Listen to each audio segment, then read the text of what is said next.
Bueno, el día de hoy hablaremos de pancreatitis aguda. Mi nombre es Sara Suárez. Entonces, iniciemos hablando de las generalidades del páncreas. Entonces, el páncreas es un órgano que forma parte del sistema digestivo. Este tiene una estructura larga y aplanada, consta de 4 partes que es cabeza, cuello, cuerpo y cola. Se encuentra localizado en el cuadrante superior izquierdo del abdomen, detrás del estómago e intestino. Está íntimamente relacionado con el hígado y vías biliares. Y muchas de las enfermedades del páncreas están relacionadas de forma indirecta por las patologías de los órganos más cercanos a este. Un ejemplo de ello es los cálculos en la vesícula biliar, los cuales ocasionan daño o lesión al páncreas, generando así la pancreatitis aguda, que es la enfermedad de la cual hablaremos el día de hoy.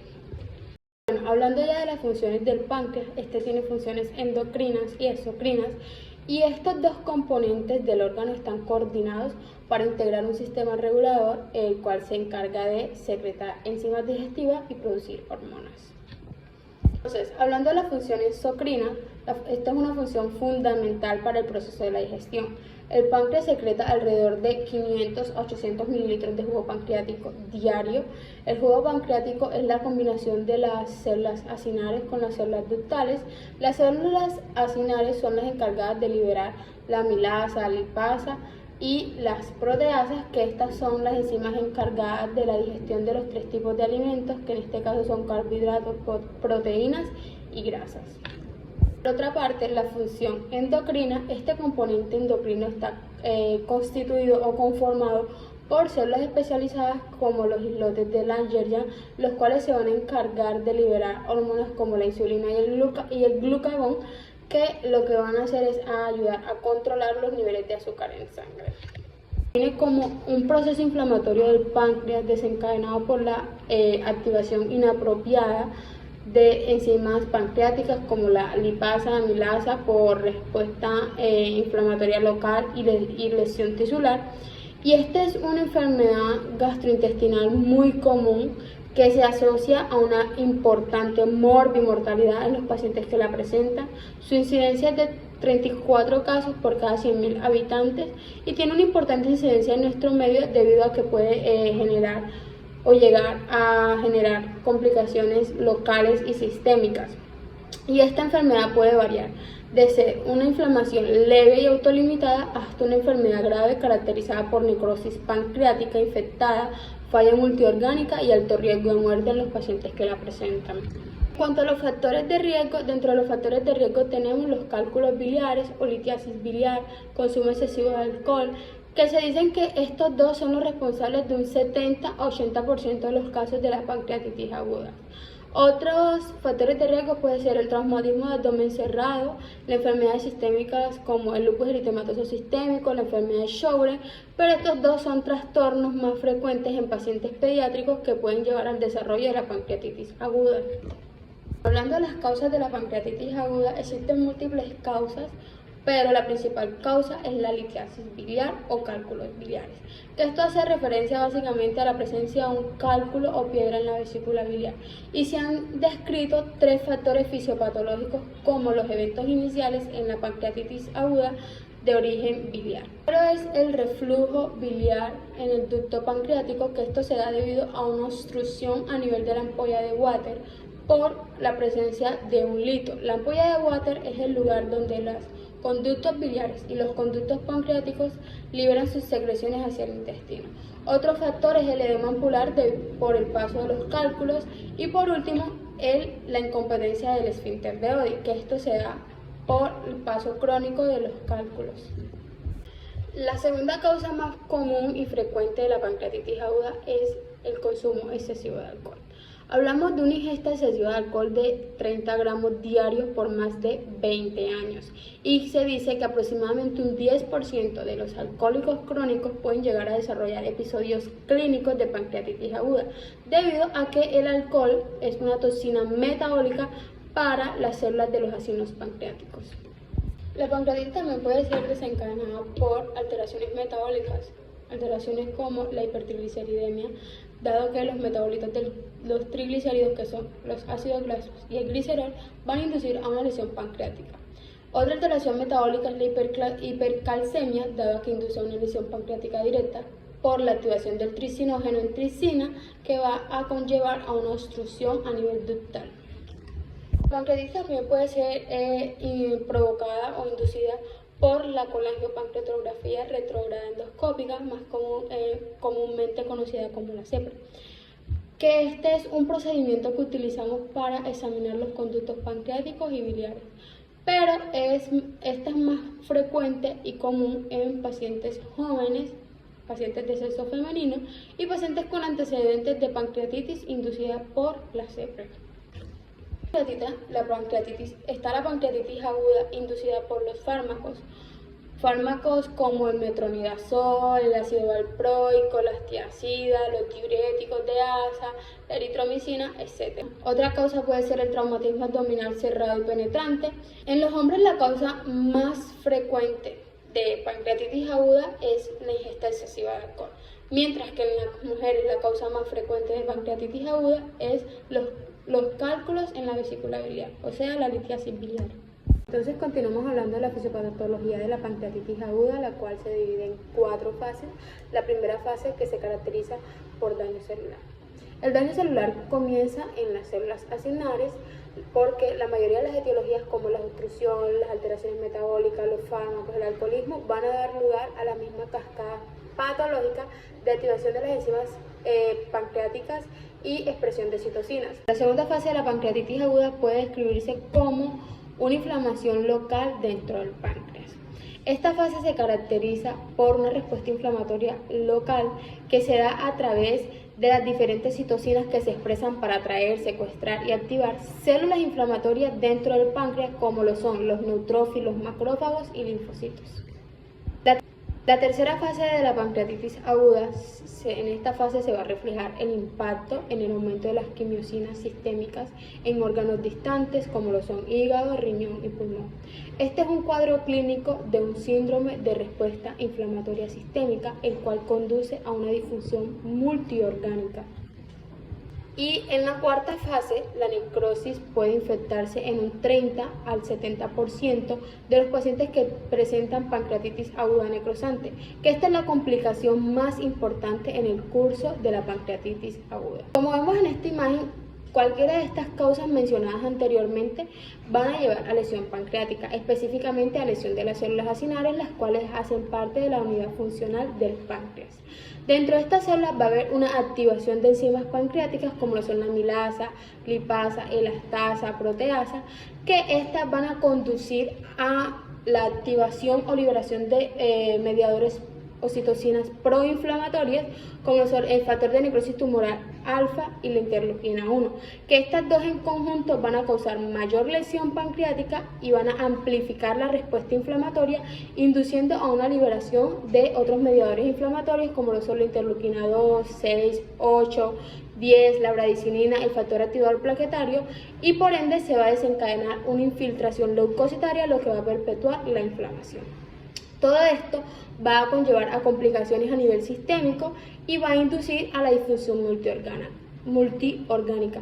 Toda esta respuesta anómala que evidenciamos es la responsable de la morbimortalidad evidenciada en las primeras fases de la pancreatitis en nuestros pacientes.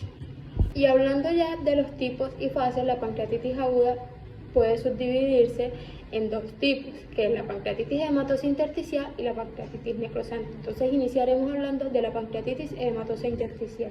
Esta se caracteriza por agrandamiento y edema inflamatorio de la glándula, además de una inflamación aguda del parénquima pancreático y los tejidos peripancreáticos, pero sin una necrosis identificada. El otro tipo de pancreatitis es la pancreatitis necrosante. Esta se caracteriza por necrosis del parénquima pancreático, del tejido peripancreático o necrosis de ambas. Esta puede permanecer estéril, sobreinfectarse o desaparecer con el transcurso del tiempo. La sobreinfección de la necrosis se asocia con empeoramiento de la disfunción orgánica y un aumento en el riesgo de mortalidad en nuestros pacientes. La pancreatitis aguda tiene dos fases, la fase temprana y la fase tardía. La fase temprana se caracteriza por una reacción inflamatoria compleja, la cual se manifiesta como un síndrome de respuesta inflamatoria sistémica. La gravedad de la pancreatitis aguda en esta fase se determina por la presencia y duración del fallo orgánico. La otra fase es la fase tardía, la cual se caracteriza por persistencia de signos de inflamación o la presencia de respuesta inflamatoria local.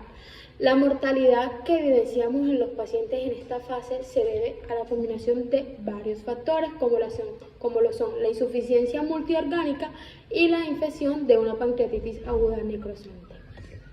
Bueno, hablando ya de la clasificación de la pancreatitis aguda, esta se clasifica en leve, moderada, que es moderadamente severa, y severa. La pancreatitis aguda leve normalmente corresponde a la pancreatitis hematosa intersticial, la cual no hay insuficiencia orgánica, complicaciones locales o sistémicas y generalmente se resuelve en la primera semana. Hablamos de pancreatitis aguda, moderada o moderadamente severa si existe o hay presencia de falla orgánica transitoria, o sea que dure menos de 48 horas. Y la pancreatitis aguda severa es cuando los pacientes presentan una disfunción orgánica persistente que dura más de 48 horas.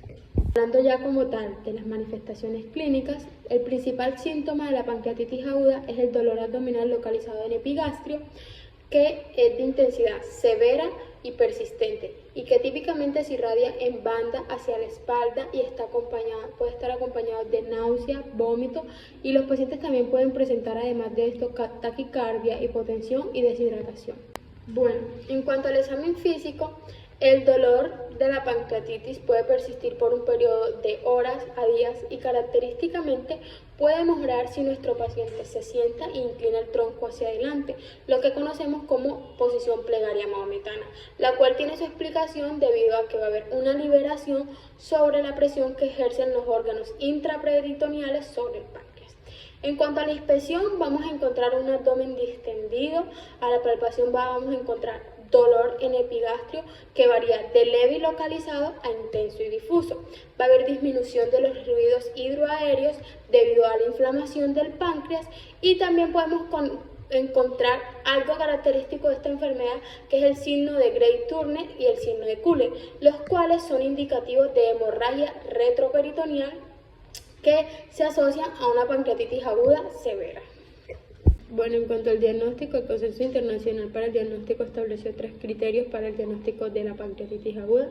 El primero es un dolor consistente con la enfermedad, como lo describí anteriormente, o sea, un dolor localizado en epigastrio, de intensidad severa y persistente, que por lo general se irradia en banda hacia la espalda. El otro criterio es evidencia bioquímica, entonces se pide una prueba de amilasa y lipasa, que van a estar séricas, que van a estar mayor de 3 veces del límite superior normal.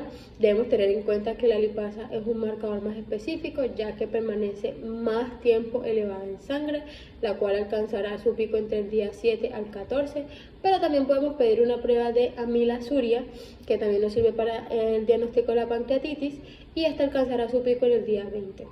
Otro criterio son los hallazgos característicos en estudios por imágenes. Los hallazgos típicos en la tomografía computarizada de la pancreatitis aguda incluyen un agrandamiento focal o difuso del páncreas y contornos irregulares de los márgenes pancreáticos. Bueno, en cuanto al tratamiento, la piedra angular del tratamiento inicial es líquidos endovenosos para tratar o prevenir la hipoperfusión tisular y la hipovolemia. Estudios han demostrado que la hidratación temprana, o sea, en las primeras 24 horas, producen una disminución en la morbilidad y mortalidad en los pacientes. Pero es importante tener en cuenta que esta hidratación temprana agresiva hay que tener precaución en cierto grupo de pacientes, como lo son pacientes ancianos y pacientes con antecedentes de enfermedades cardiovasculares, para prevenir o evitar una sobrecarga de volumen o edema pulmonar. Dentro del tratamiento de la pancreatitis también se incluye la analgesia. Todos los pacientes con pancreatitis aguda deben recibir algún tipo de analgesia en las primeras 24 horas de hospitalización. En la mayoría de los casos se prefiere los opioides sobre los AINES y de estos la hidromorfona sobre la morfina. También en el tratamiento incluimos la nutrición, porque se ha comprobado que mantener una nutrición enteral ayuda a proteger la mucosa intestinal y a reducir la translocación bacteriana disminuyendo así el riesgo de sobreinfección de una pancreatitis aguda necrosante. Dentro del tratamiento también se incluye la antibiótico-terapia, pero esta está indicada en pacientes que tengan una pancreatitis aguda sobreinfectada. Y en los antibióticos seleccionados deben estar antibióticos que tengan una adecuada penetración en el tejido pancreático, en los cuales incluimos la piperacilina sulbactam, las quinolonas como la ciprofloxacina, el metronidazol y los carbapenémicos. También se incluye el manejo percutáneo o endoscópico, que esto hace referencia a los drenajes no quirúrgicos guiados por ecografía o endoscopia. Y por último está el manejo quirúrgico, que este se realiza cuando el manejo conservador y las estrategias percutáneas o endoscópicas fallan en mejorar la condición del paciente. Entonces se debe considerar realizar una necrosectomía por cirugía vía laparoscópica o vía abierta, y en algunos casos la combinación de ambas. Bueno, las complicaciones de la pancreatitis aguda, estas incluyen falla orgánica, complicaciones locales y complicaciones sistémicas. Entonces iniciamos hablando de la falla orgánica. La falla orgánica se define evaluando 3 sistemas, que es cardiovascular, respiratorio y renal. Y para lo cual utilizamos la escala de Marshall modificada, la cual con un puntaje igual o mayor de 2 nos da el diagnóstico. Las complicaciones locales son la colección peripancreática, una colección no asociada a necrosis, identificada en las primeras 4 semanas. Y las complicaciones sistémicas se definen por las exacerbaciones de comorbilidades persistentes de nuestros pacientes, pacientes que tengan enfermedad pulmonar obstructiva crónica, pacientes con antecedentes de falla cardíaca, pacientes con enfermedad renal crónica, etc.